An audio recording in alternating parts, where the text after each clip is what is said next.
Amém. Abra a tua Bíblia aí, por favor, meu amado, na metade dela, lá no livro de Salmos, no capítulo 33. Nossa última palavra da série, uma mensagem temática, então eu não vou ficar preso aqui ao texto, vou trazer vários versículos para você, diferente do que às vezes eu faço, mas eu preciso finalizar esse, não é um item, né, mas eu diria quase que um ícone dentro da nossa série. Na primeira semana nós falamos que nós precisávamos crescer no amor à palavra. Põe essa arte aí, Carlos. O Data Show ontem infelizmente deu pane ali, né? Então vocês se esforcem mais em ouvir hoje do que ver, né? O pessoal da galeria. Primeira semana nós falamos que nós precisamos crescer no amor à palavra. Eu trouxe aqui uma palavra para vocês e nós durante 2 semanas nós entramos como igreja dentro de um plano de leitura, com alguns pastores fazendo os devocionais lá e tudo mais, né? Na segunda semana o pastor Juliano veio falar aqui sobre que nós precisamos crescer em um discipulado como cultura, não apenas o dia que eu me encontro com uma pessoa para conversar, para receber um aconselhamento ou uma oração, mas que intencionalmente nós partilhamos vida, seja tomando um café, indo viajar juntos, nos encontrando em qualquer outro lugar. Intencionalmente nós direcionamos conversas para que o nosso relacionamento mútuo venha a crescer no sentido de sermos mais parecidos com Jesus. É uma cultura, não é apenas uma data, um dia que nós marcamos, nós precisamos crescer nisso. Na terceira semana a pastora Sueli compartilhou aqui sobre o poder da oração comunitária. Há um poder especial, único e exclusivo, que não pode ser abandonado na tua oração individual, no teu devocional com Deus, mas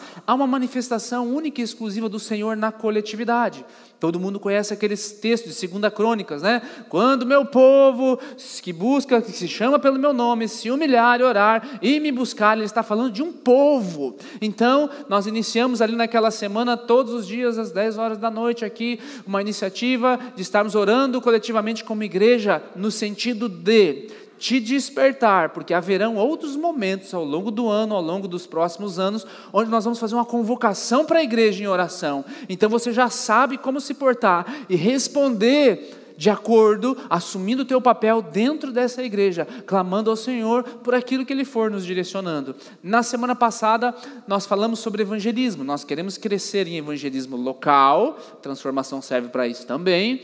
Falei sobre a importância dos primeiros passos, de nós não fazermos apenas os primeiros passos na igreja em si, mas glória a Deus que aqui na nossa comunidade, os primeiros passos são na maior parte passado pelas próprias pessoas. É a igreja evangelizando outras pessoas, não é a placa da igreja evangelizando as pessoas apenas. Deus nos chamou como igreja para evangelizar, não uma transferência ao pastor, ou a denominação, ou a estrutura evangeliza. Isso pode ser feito também, nós fazemos, mas que precisamos fazer isso como uma cultura.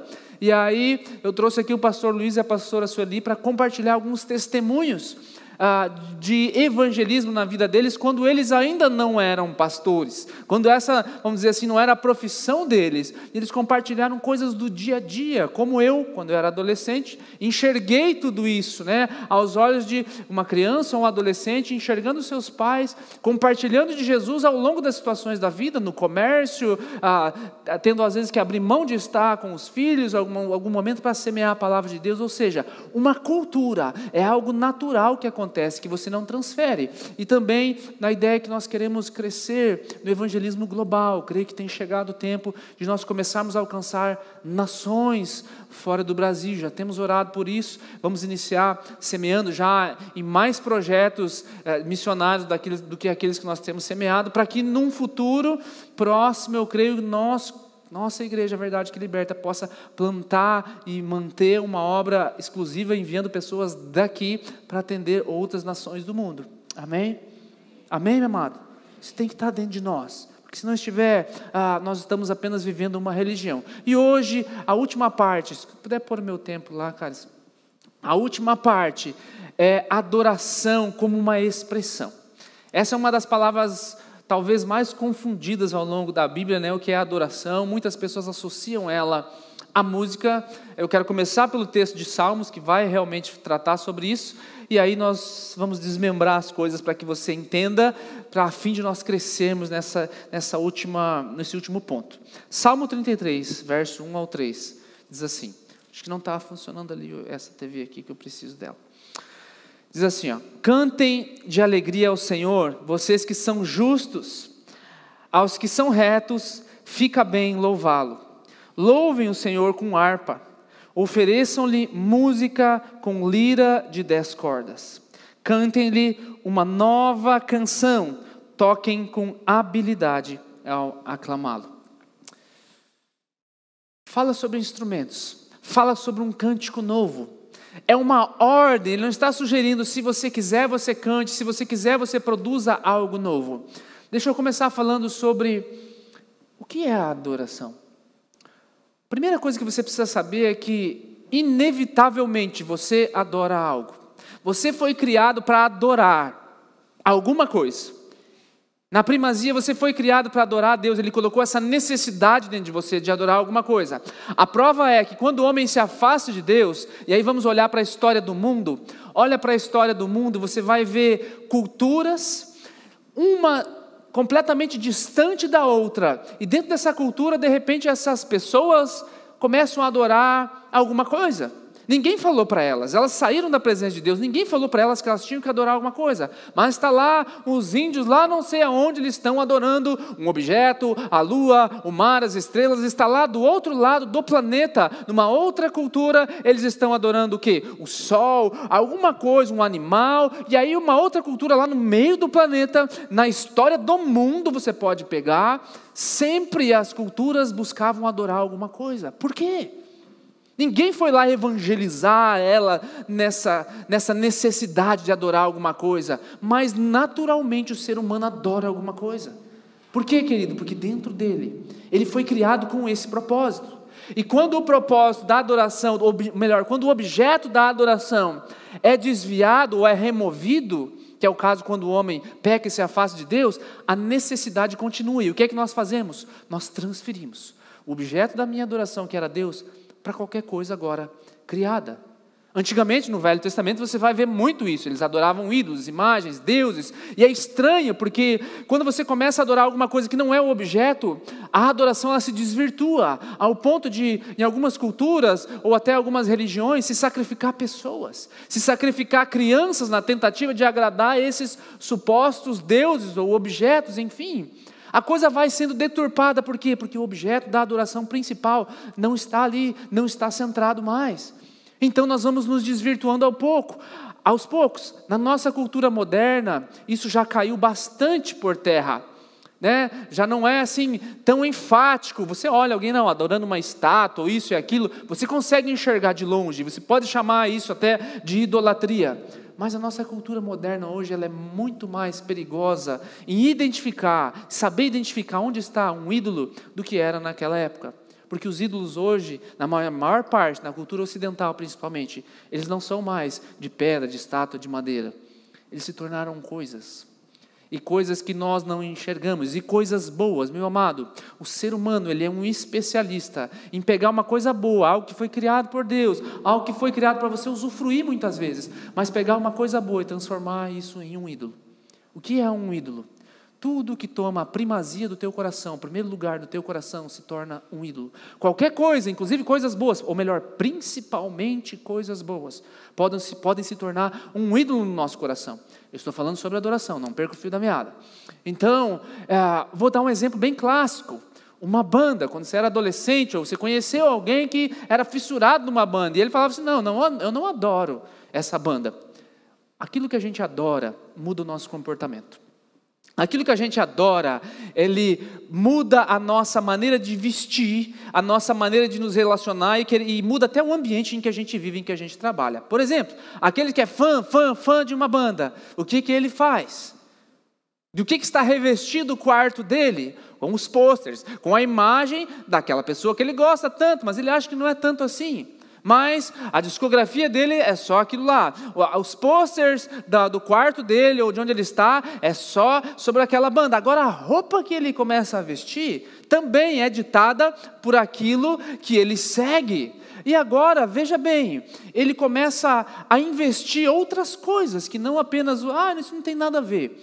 Ele começa a economizar bastante, porque o show custa caro, e ele economiza suas finanças para poder assistir a sua banda favorita. Mas a sua banda favorita, ela vai se apresentar numa cidade daqui a 500 quilômetros. Então o que ele faz? Ele se sujeita a trabalhar horas e horas extras para poder pegar 2 dias de folga, para poder viajar para assistir a banda favorita. Só que é muita gente, então o que ele faz? Ele não adianta chegar 2 horas ou em cima da hora, que nem a gente faz no culto. Ele tem que estar lá, às vezes, um dia anterior, e passar, às vezes, o constrangimento de ficar na fila a noite inteira, para garantir um lugar mais próximo de quem? De quem ele só gosta. Olha quantas coisas ele já está fazendo para poder estar perto daquilo que ele tanto almeja e gosta. E aí, ele tem que estar lá todo esse tempo, e chega lá, não tem cadeira, que nem aqui. Você pode reclamar das cadeiras, nós vamos mudar, uma hora já vai chegar o tempo das cadeiras estofadas, né? Mas não tem, você tem que ficar de pé, e às vezes o show demora 3 horas, porque tem as prévias, tem o pessoal que vem aquecer a turma e tudo mais, e aí ele sai tarde da noite, e corre o risco de ser assaltado, e tudo mais, até ele voltar para casa, às vezes no domingo de noite, e no outro dia ele vai ter que acordar cedo para trabalhar. Agora, será que essa pessoa teria a mesma disposição se fosse para fazer algo assim pelo Senhor? Se não, essa banda se tornou um ídolo para ele. Porque eu faço tantas coisas, eu invisto meus recursos, eu invisto meu tempo, eu trabalho mais do que o necessário, eu me visto agora igual, eu mudo o meu comportamento, eu uso de repente até o linguajar daquele que eu estou admirando, mas eu não faço isso por Deus. Eu não deixo a palavra dele me moldar, eu não deixo o linguajar dele me moldar. Isso significa que aquela banda se tornou um ídolo. Transfira isso agora para qualquer coisa que você esteja sendo influenciado, que os seus filhos estão sendo influenciados.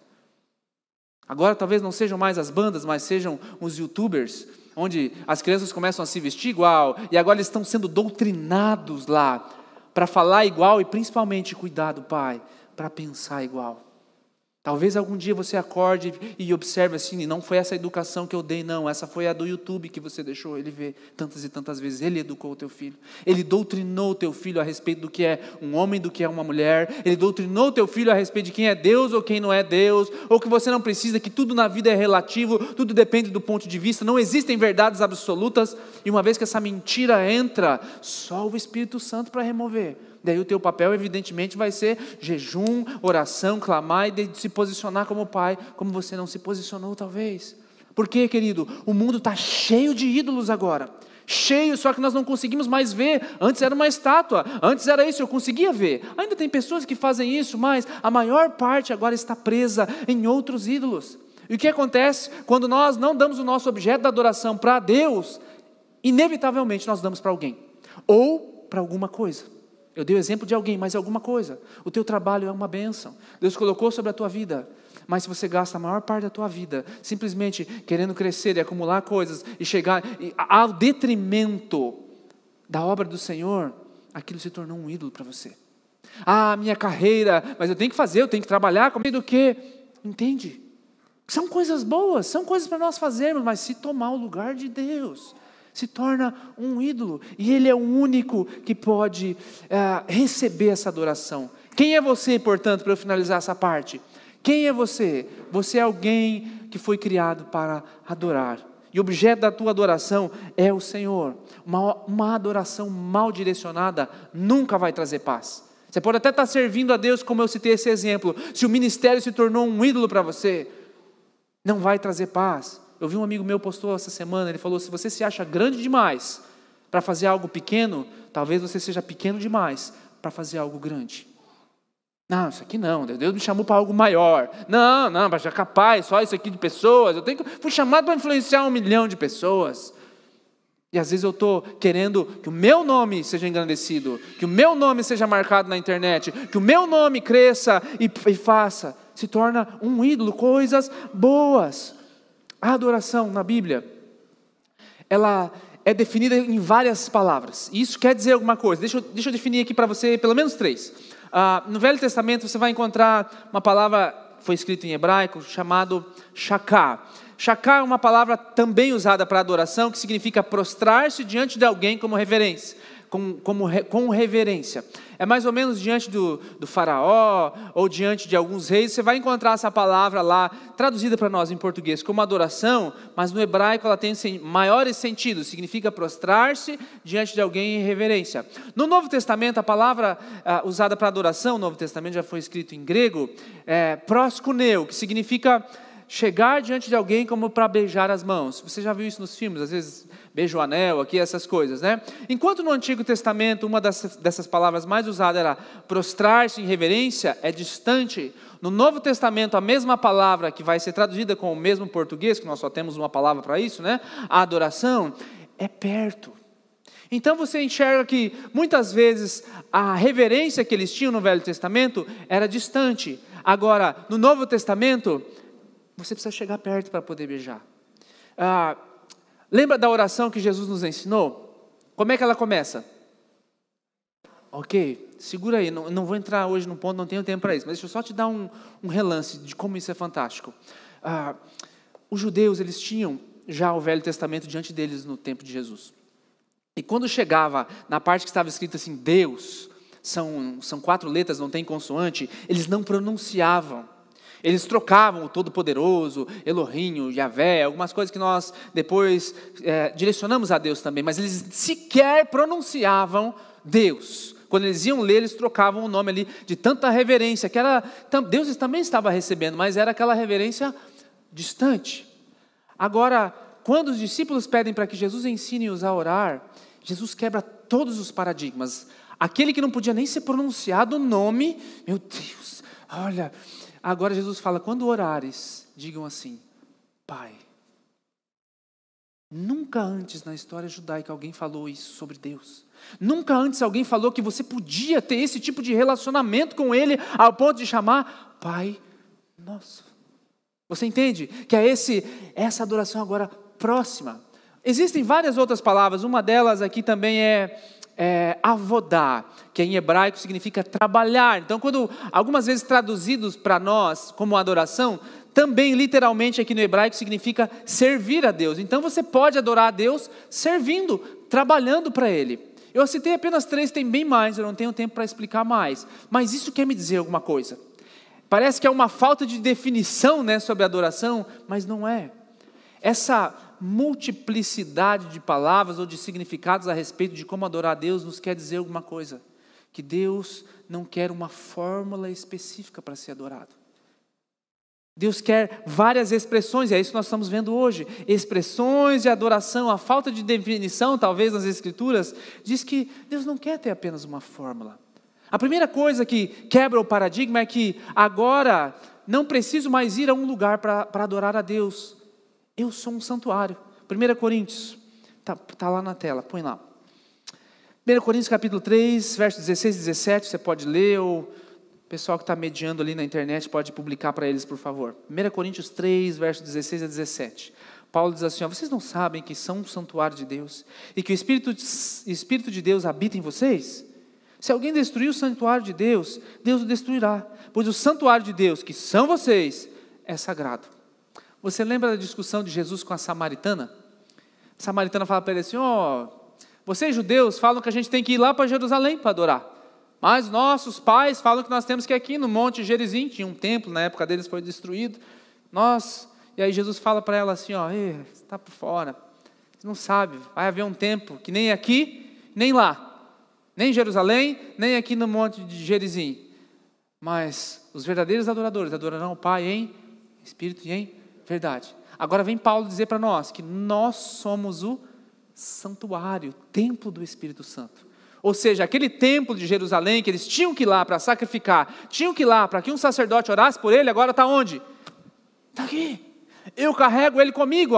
O templo era o lugar onde Deus habitava. Então agora eu sou santuário do próprio Deus. Lugar da habitação do Altíssimo, querido. Você entende qual é a profundidade agora da expressão de adoração? No Antigo Testamento eles tinham que adorar desse jeito. Eles não tinham ainda a revelação plena do Espírito Santo, não tinha sido derramado sobre toda a carne, a profecia de Joel lá, né? Mas agora sobre nós vivemos nesse tempo onde nós adoramos a Senhor de diversas maneiras. Nós somos especialistas na carne, em desvirtuar o objeto da adoração, mas o Senhor quer nos direcionar nessa expressão. Deixa eu te citar agora algumas expressões que você pode fazer, que são adoração em si. A primeira delas, uma expressão silenciosa. Essa talvez seja a menos conhecida delas, né? De fato, o cristianismo ele é conhecido como uma fé cantante. Nós, de todos o pessoal que existe no mundo, a nossa fé é a que mais canta, é a que mais produz música. Toda vez que a gente se reúne, desde que, que o mundo é mundo quase aqui dentro do cristianismo, os cristãos, sempre que eles podem, eles cantam ao Senhor. Isso é fantástico. Mas a música em si não é adoração. Eu posso me expressar de maneira silenciosa. A adoração está presente mesmo no silêncio, desde que exista atitude. E de onde vem essa atitude? Tudo vai partir daqui por diante, para nós definirmos qual é a expressão. É preferível o silêncio da reverência do que um monte de barulho simplesmente emocional. É preferível que o teu coração esteja contrito e quebrantado, e você não tenha nem expressões, nem palavras para dizer, mas o teu espírito está quebrantado por dentro, do que você esteja saltando e pulando pelas paredes e dando glória a Deus, mas o teu coração está longe dele. Já disse Jesus em Marcos, chamando de hipócritas, falando até aos fariseus religiosos. Hipócritas, esse povo me honra com os lábios, ou seja, estão lá, estão dando glória a Deus, estão levantando as mãos, mas, põe lá para mim, Carlos, mas o que está longe? O coração. Está me honrando com os lábios, mas o coração está longe. Nós vamos chegar nessa parte aí quando a gente for falar de música. Está me honrando com os lábios, mas o coração está longe. Meu amado, é preferível, falo de novo, o silêncio da reverência do que o barulho sem uma atitude interior. Qual é uma expressão silenciosa que você consegue detectar por fora?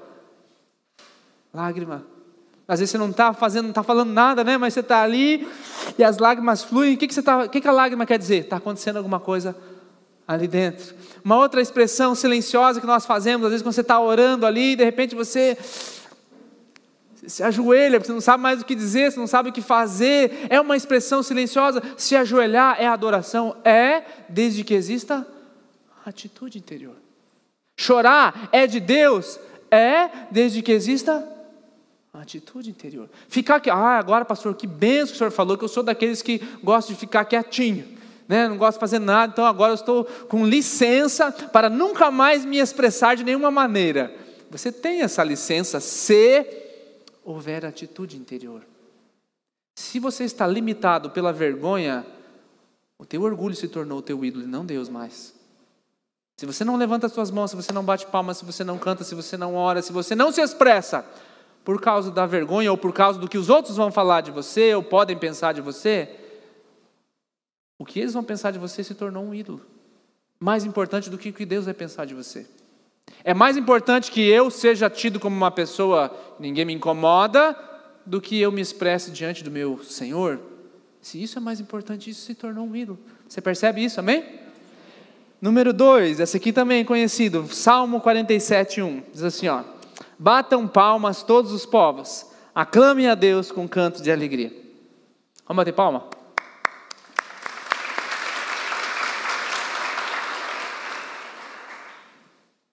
Quer dizer muita coisa? Depende.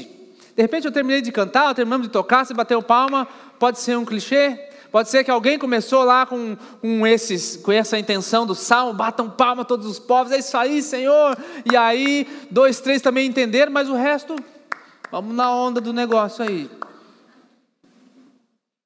Bater palma é de Deus, se houver atitude interior. Por isso que a gente faz, não é uma regra, querido, é uma maneira que nós estamos tentando dizer. Às vezes quando a gente vai bater palma aqui na igreja, a gente bate palma acima da cabeça. Não é porque tem que bater acima da cabeça para Deus receber as palmas. É que nós estamos tentando definir para nós mesmos, Senhor, essa palma é para Ti. É diferenciada, Pai. Meu coração está envolvido nessa palma. Eu estou te aplaudindo. Porque o que nós costumamos fazer? Acaba uma música, geralmente eu não quero te desencorajar isso, querido. Quero que você faça mais disso, crescer na expressão de adoração. Mas eu quero que você faça isso com o coração. Então quando terminar de bater palma, não é porque deu tudo certo, não estragou nada os instrumentos, não arrebentou nenhuma corda. É porque, olha o que nós acabamos de dizer, só em Jesus, a gente termina só em Jesus mesmo. igual o pessoal faz no show, eles estão adorando aquela pessoa. Olha, você é magnífica, eu gostei, amei o som, que voz. Eles estão adorando aquilo. E às vezes quando a gente está na igreja, a gente fica ali, recolhidinho, não sei. Você não está aplaudindo a banda, graças a Deus. Você está aplaudindo o Senhor. Então, querido, se você é preso nessa área assim, se expresse. Eu não quero que você saia batendo palma por bater, porque senão não faz sentido. Agora, não se limite mais. Se esforce em se expressar ao Senhor. Você vai assistir jogo de futebol, outras coisas, você vibra tanto. Tem pessoa que se transforma, né? Vai jogar bola, agora eu já pendurei minha chuteira faz tempo, não sofro mais desse mal.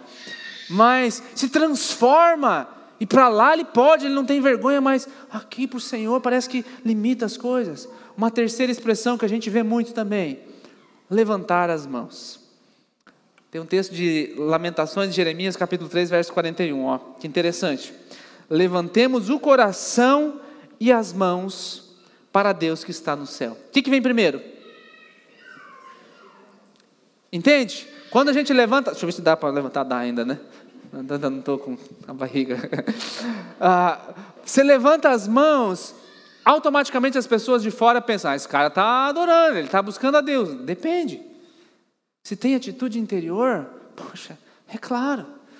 Levantar as mãos às vezes é um sinal da nossa dependência por Ele. E nós fazemos isso, eu quero te encorajar a fazer isso mais com o teu coração em primeiro lugar. Eu levanto primeiro o meu coração, depois as minhas mãos. Nós precisamos aprender a nos expressar mais diante de Deus, querido. Porque às vezes nós ficamos presos nessas coisas. Eu não levanto as mãos por causa de vergonha. Eu quero te encorajar nisso. Eu sou uma pessoa extremamente envergonhada. Eu sempre fui do tipo de pessoas que eu achava que não precisava de nada. Deixa eu ficar aqui, já estou batendo palma.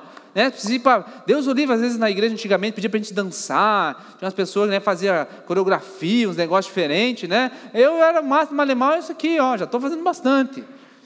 Eu tinha muita vergonha e eu precisei romper isso. Eu entendi, eu não faço por causa de vergonha, então eu estou limitando a minha adoração a Deus. Eu estou mais preocupado com o que os outros vão pensar do que Deus vai pensar. Hoje eu não sou o cara mais expressivo, porque eu não sou naturalmente expressivo assim, mas eu já consigo, orar, adorar, ou estar cantando aqui ou lá, ou até para tocar. Geralmente eu estava sempre aqui naquela coisa, concentrado naquilo que eu tinha que fazer. Eu tive esse entendimento também, não sou daquele que joga a guitarra para vamos girar e ficar bem louco, nem tenho cabelo mais para isso.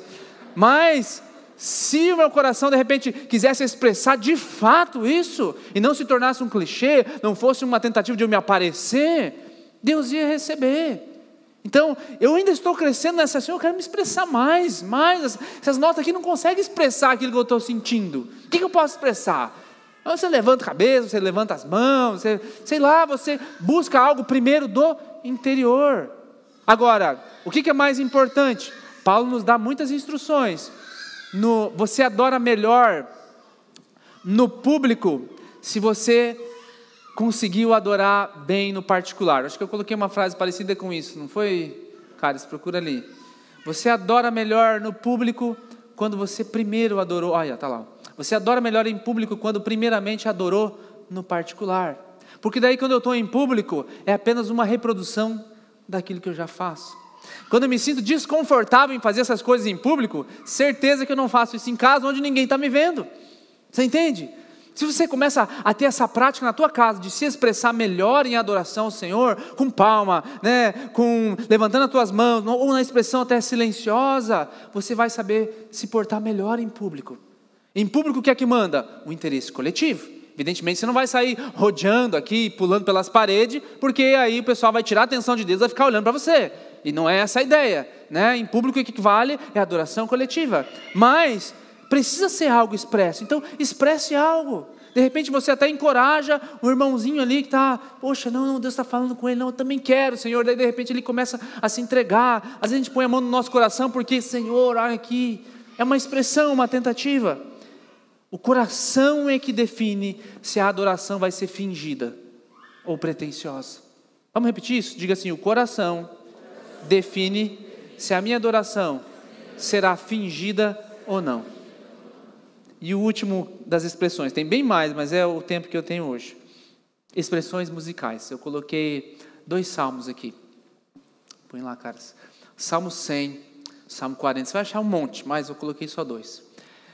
Como que eu me achego ao Senhor? Entrem na sua presença com cânticos alegres e em seus átrios com louvor. É uma ordem. Cada vez que você for entrar na presença de Deus, entre com um cântico. Essa é uma das razões pela qual nós começamos o nosso culto com uma canção. Salmo 40. Pois um novo cântico, eu quero esmiuçar isso aqui um pouquinho. Pois um novo cântico na minha boca e um hino de louvor ao nosso Deus. Que novo cântico é esse? Música não é adoração em si mesmo, mas é um meio de carregar a adoração. Às vezes as pessoas associam adoração a uma música lenta. Não é isso, meu amado. Não importa quão magníficos sejam os momentos musicais, quantas luzes nós tivemos, quantas fumaças nós tivemos, qual é a produção do vídeo que está rolando atrás. Se o nosso coração não estiver totalmente engajado naquilo, é apenas música. E está cheio aí. Infelizmente. As pessoas falam assim, nossa, que música boa de adoração. Mas o que ela está querendo dizer? Gostei do som, gostei da produção, gostei das luzes, gostei da batida, gostei do ritmo. Porque a letra não diz nada com coisa nenhuma. Você entende que mesmo as coisas de Deus, está cheio na internet, cheio de exemplos para você ver, que não falam a respeito de Jesus, falam a respeito simplesmente do que Deus pode te dar e se concentra apenas nisso.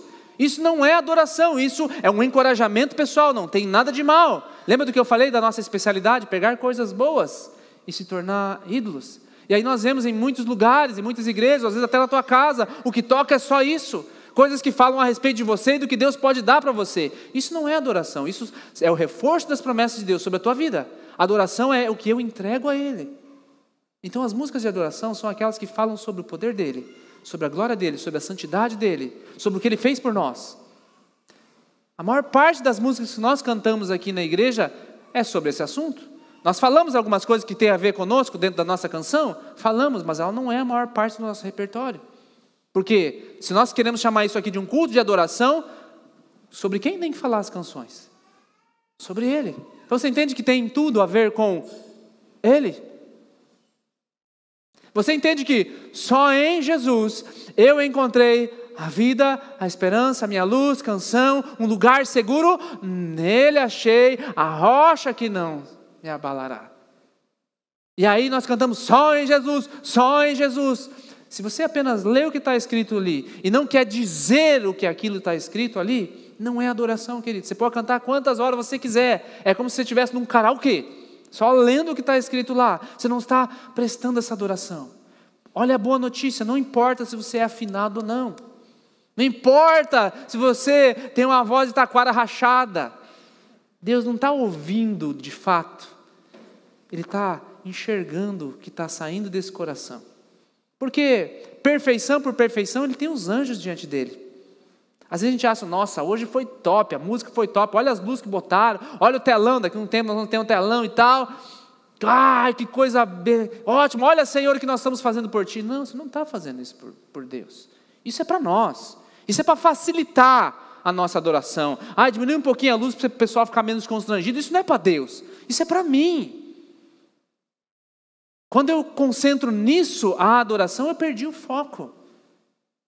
Quando isso me desvia da adoração, é muita luz, é muito isso, muito aquilo, perdi o foco, perdi o propósito. Quando eu produzo demais as músicas, às vezes, que chama a atenção mais para a parte musical do que para o Senhor, eu perdi o foco. E aí a gente fala assim, olha, Senhor, coisa bonita. Não tenta impressionar Deus com alguma coisa que Ele já te deu. Como é que eu vou impressionar Deus com uma coisa que Ele me deu? Ele tem os anjos diante dEle o tempo todo, fazendo as melhores melodias do universo. O que nós, seres terrenos, podemos produzir na terra que vai, olha, Senhor, coisa bonita que nós fizemos, a não ser uma entrega incondicional do coração. Querido, é esse tipo de adoração que nós queremos plantar nessa igreja. Os momentos de louvor que nós queremos nessa igreja não é talvez a melhor produção visual e musical, nós estamos trabalhando por isso, cada dia vai melhorando, colocando uma coisa aqui, amanhã depois nós vamos construir um novo templo, com uma nova estrutura e tudo do bom e do melhor que a gente tiver alcance, mas esse não é o foco. Isso é para facilitar o nosso encontro, um teto para não chover na tua cabeça, você não distrair, durante a palavra, um som melhor, para que você distingua aquilo que nós estamos falando. Não transfira para o líder de louvor a adoração, ele está aqui para te facilitar, entende? Ele não está aqui para fazer adoração por você, nós como banda não estamos aqui para fazer uma adoração para vocês, é para Ele, é para ajudar a igreja a prestar algo diante dEle. Quantas vezes nós vemos que o foco é naquele que está aqui, ele se sente, ele se acha, e olha como eu faço, olha como as pessoas repetem aquilo que eu digo, e às vezes aquilo que eu digo não tem nada a ver com Ele. São letras vazias que não me levam à presença do Senhor de fato, me leva a uma emoção. Aí eu ponho um fundo musical, falo 1, 2, 3 palavras e fico naquilo. Às vezes você pode fazer isso, sim, se vier do teu coração de fato, mas o que nós temos visto ultimamente é apenas uma tentativa de reproduzir uma fórmula que um dia deu certo. Deu certo um dia porque naquele dia foi espontâneo, que é o que quer dizer aquele cântico novo que eu li em Salmos. Tem várias palavras para louvor também no hebraico, uma delas é aquela palavra que foi colocada ali, cântico novo, literalmente significa terrilá, é um cântico que ninguém cantou. É um cântico inédito, não é aquele que nós lemos ali, aquilo ali é um cântico composto, é aquele que quando acaba a música, o que é que nós fazemos? É como se a canção fosse a oração que eu te dei escrita para você ler, mas quando acaba aquela escrita, o que você faz normalmente se fosse uma oração? Ei, gostei, mas deixa eu orar com as minhas próprias palavras, por quê? Porque é mais pessoal. A música é a mesma coisa, meu amado. Ela é uma ferramenta que ela nos leva até um determinado ponto. Quando ela acaba, começa o cântico novo. Tem que começar o cântico novo. Nós vamos fazer esses exercícios muitas vezes ao longo desse processo de renovação, para que esse cântico novo venha a ser expresso no nosso meio. Você já imaginou se tivemos o Dia dos Namorados dentro desse mês, né? Eu sempre tomei bomba no mês de junho, porque dia 12 de junho é dia dos namorados, dia 16 de junho é o aniversário da minha esposa, né? Então até determinado tempo era 2 presentes, né, gente? Depois fui me acostumando, fui direcionando, vamos dar um presente melhor de uma vez só. Mas passou o dia dos namorados esse tempo agora, geralmente, você marido, né, você fez um tratamento especial com a tua esposa, amém, mulheres? 5 famílias foram abençoadas.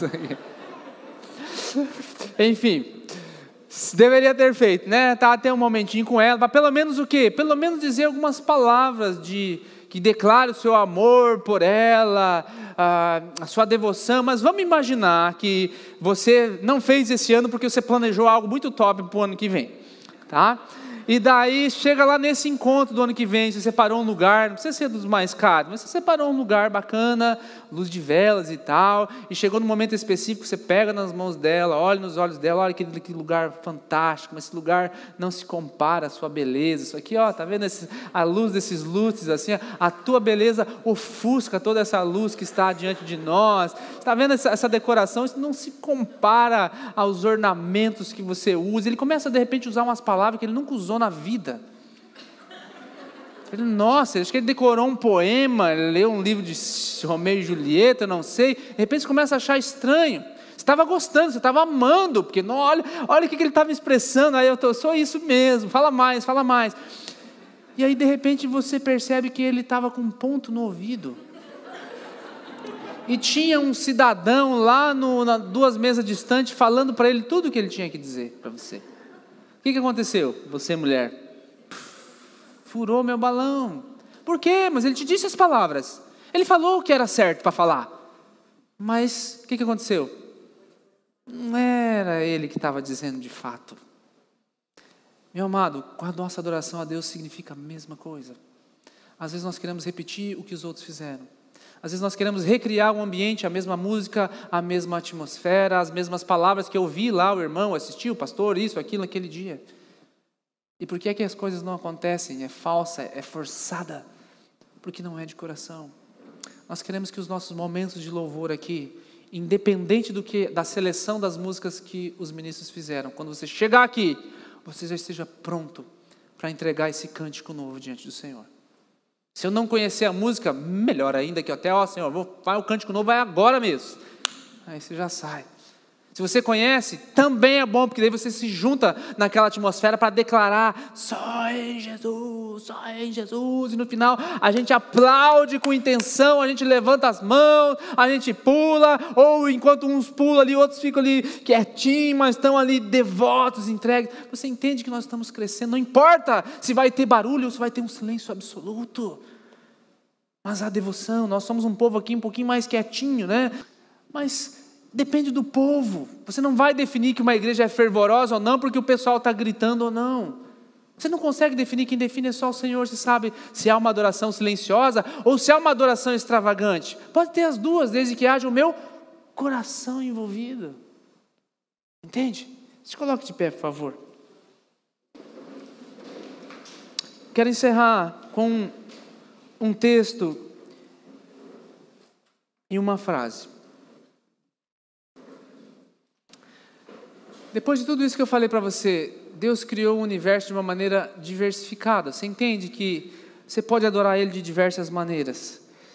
Mas Lucas nos fala assim: ame o Senhor, o seu Deus, de todo o seu coração, de toda a sua alma, de todas as suas forças e de todo o seu entendimento. Lucas registra palavras de Jesus. Por onde começa? Pelo ame o Senhor de todo o seu coração. Note a ordem dessas palavras, é importante. As outras duas são como você expressa isso. Essa é uma frase que eu aprendi com o Lamar Boschman. Não deixe que a sua vida afete a sua adoração. Deixe que a sua adoração afete a sua vida. Mesmo que você não tenha vontade de orar, mesmo que você não tenha vontade de se expressar, comece falando para a tua alma, nem que seja carnalmente.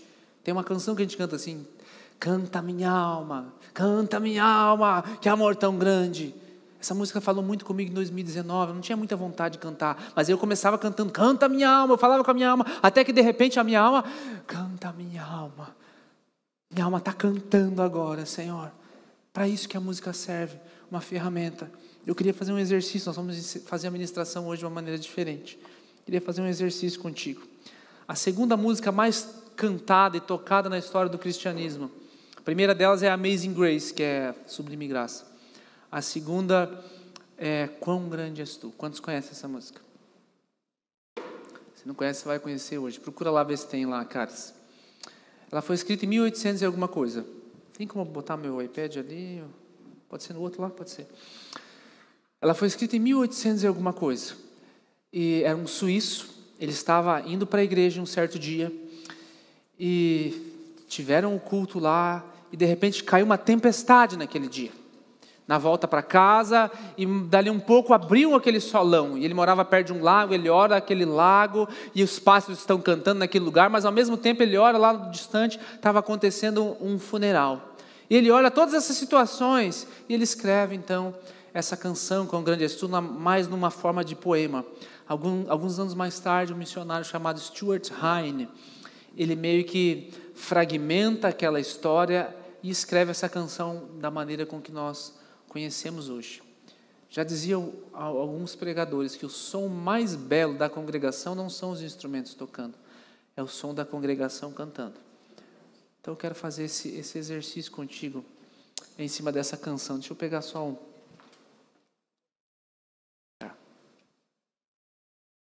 Vê se tu põe o iPad aqui para mim, por favor. Eu não vou cantar ela porque você que vai cantar, só vou dar a dica.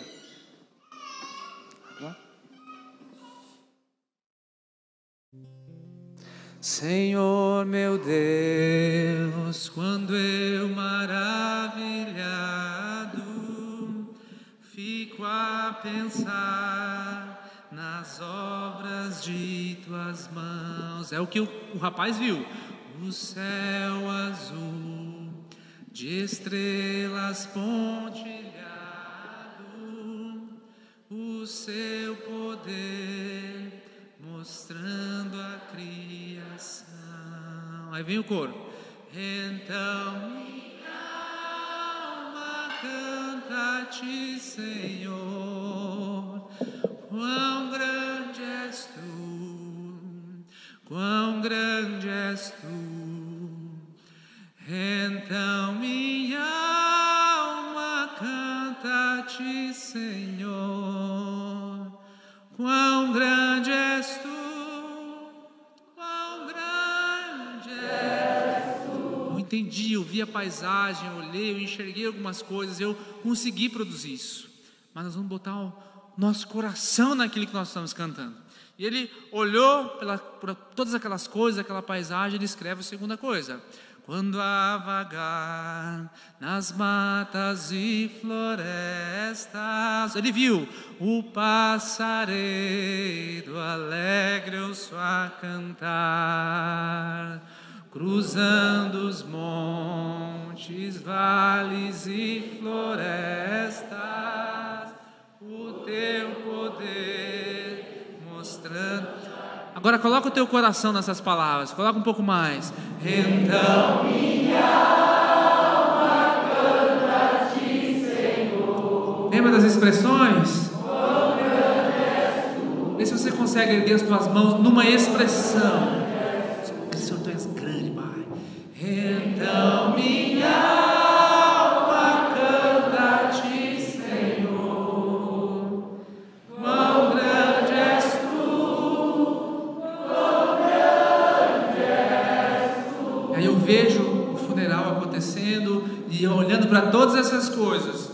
Quando medito em teu amor tão grande, eu me lembro teu filho dando ao mundo para salvar, lá na cruz vertendo o seu precioso sangue. Olha minha alma e a minha alma vai enchendo. Ai, meu coração vai cantar agora. Então minha alma canta a ti, Senhor. Minha alma canta. Quão grande és tu, quão grande. É para Ele, querido, cante para Ele. Então minha alma canta a ti, Senhor. Quão grande és tu, quão grande és tu. Para terminar, olha a promessa que Ele nos dá depois de tudo isso que eu vi. E quando enfim Jesus, olha meu rosto se alegra enquanto eu canto. E ao lar